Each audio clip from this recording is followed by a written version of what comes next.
Warren Buffett की सीखने व समय के अनुरूप स्वयं को ढालने के दो प्रमुख उदाहरण हैं। पहला उनका जन संबोधन का भय दूर करना और दूसरा उनका कंप्यूटर का प्रयोग सीखना।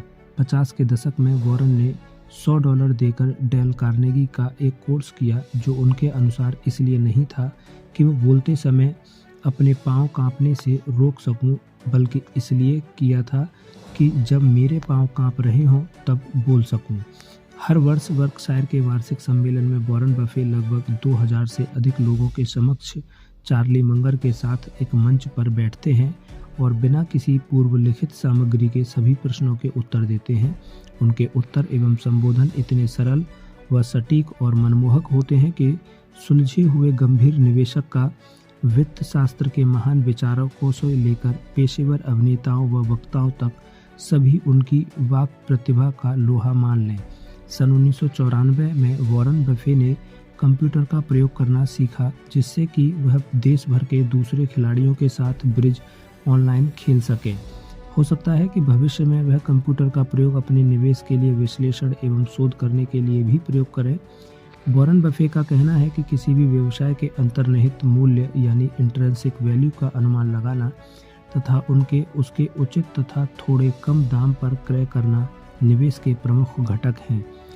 वह इस बात की परवाह नहीं करते हैं कि इस समय शेयर बाजार में क्या चल रहा है और आगे क्या होने की संभावना है।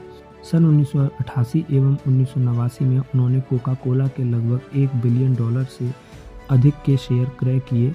तब उन्होंने तय किया कि जबकि कोका कोला के शेयरों का दाम पिछले 6 वर्षों से लगातार बढ़ता ही जा रहा था तथा उसके दाम में लगभग 5 गुना से अधिक की वृद्धि हो चुकी थी। अपनी इस खरीद के 3 वर्ष के भीतर वॉरेन ने कोका कोला में किए हुए निवेश से 4 गुना कमाई की तथा अगले 5 से 10 तथा 20 वर्षों के लिए कोका कोला कंपनी के साथ और भी अधिक पैसा कमाने की आशा रखते हैं। 1976 में उन्होंने GEICO में ऐसे समय निवेश किया जब उसके शेयर का दाम $61 से लुढ़क कर $2 तक पहुंच गया था तथा अधिकतर जानकारों के मत के अनुसार बहुत शीघ्र ही शून्य पर पहुंचने वाला था। एक साधारण निवेशक कैसे वॉरेन बफे की निवेश पद्धति अपना सकता है? वॉरेन बफे कभी ऐसे व्यवसाय में पैसा नहीं लगाते या जो उनको समझ नहीं आते या फिर जो उनके शब्दों में उनकी क्षमता के दायरे से बाहर हैं। सभी निवेशक समय के साथ अपनी रुचि अथवा व्यावसायिक संबंध के अनुसार किसी एक औद्योगिक क्षेत्र में अपनी समय की क्षमता का दायरा बढ़ा सकते हैं। किसी को हर बार सही होने की आवश्यकता नहीं। जैसा कि वॉरेन कहते हैं, उनके 40 वर्ष के लंबे करियर में निवेश के केवल 12 ही निर्णय ऐसे थे जिन्होंने उनकी सफलता में सर्वाधिक योगदान दिया। यदि सावधानी एवं गहराई से शोध करके केवल कुछ ही शेयरों पर अपना ध्यान केंद्रित किया जाए तो निवेश के जोखिम को बहुत हद तक कम किया जा सकता है। सामान्यतः एक समय में वर्कशायर का 75% निवेश केवल लगभग 5 ही प्रतिभूतियों में रहता है। इस पुस्तक में उल्लिखित सिद्धांतों में एक है अच्छी कंपनियों के शेयर तब खरीदना जब वे किसी अल्प अवधि में समस्या से गुजर रही हों तथा जब शेयर बाजार में मंदी गिरावट आई हो और अच्छी कंपनियों के शेयर भी कम दाम पर उपलब्ध हों। शेयर बाजार की भविष्य की दिशा एवं दशा, अर्थव्यवस्था की भविष्य की स्थिति, ब्याज दरों की भविष्य की गति तथा चुनावों के परिणाम इत्यादि की भविष्यवाणी करने के चक्कर में ना पड़ें तथा जो लोग पेशेवर व्यावसायिक रूप से ऐसी भविष्यवाणी करते हैं पर अपना समय बर्बाद ना करें। किसी भी कंपनी के विषय में उपलब्ध तथ्यों तथा वित्तीय जानकारियों का अध्ययन करें, कंपनी के भविष्य की संभावना का अनुमान लगाएं तथा जब सब कुछ ठीक लगे तब उसमें निवेश करें। कई लोग ऐसे निवेश करते हैं जैसे अपने पत्ते बिना देखे ही जुए में दांव लगा रहे हों।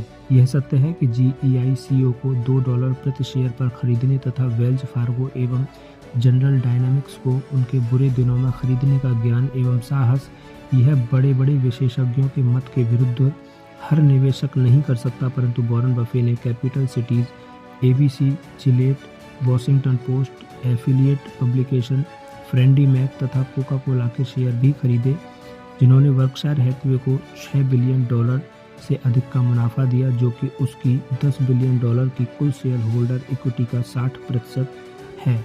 यह सभी बड़ी एवं उत्कृष्ट कंपनियां हैं जिनके पास आज अच्छा प्रबंधन एवं मुनाफा कमाने का सुदृढ़ इतिहास भी है तथा यह सभी अपने औद्योगिक क्षेत्रों की अग्रणी कंपनियां हैं।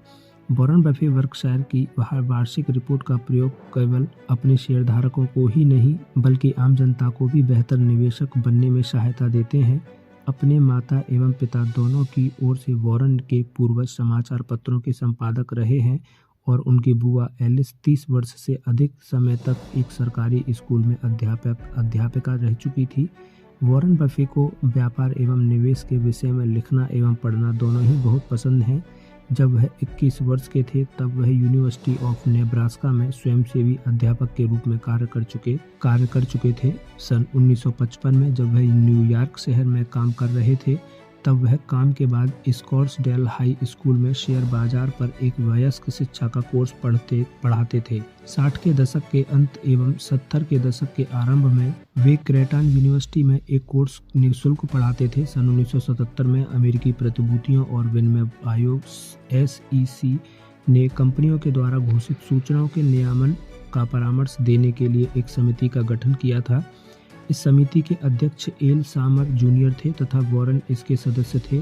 इसके बाद ही वर्कशायर हैथवे की वार्षिक रिपोर्ट के स्वरूप एवं स्तर पर अत्यधिक बदलाव आया और सन 1956 से 1969 के बीच लिखी गई उनकी साझेदारी रिपोर्ट्स के समान स्वरूप एवं विस्तृत जानकारी के साथ प्रकाशित होने लगी।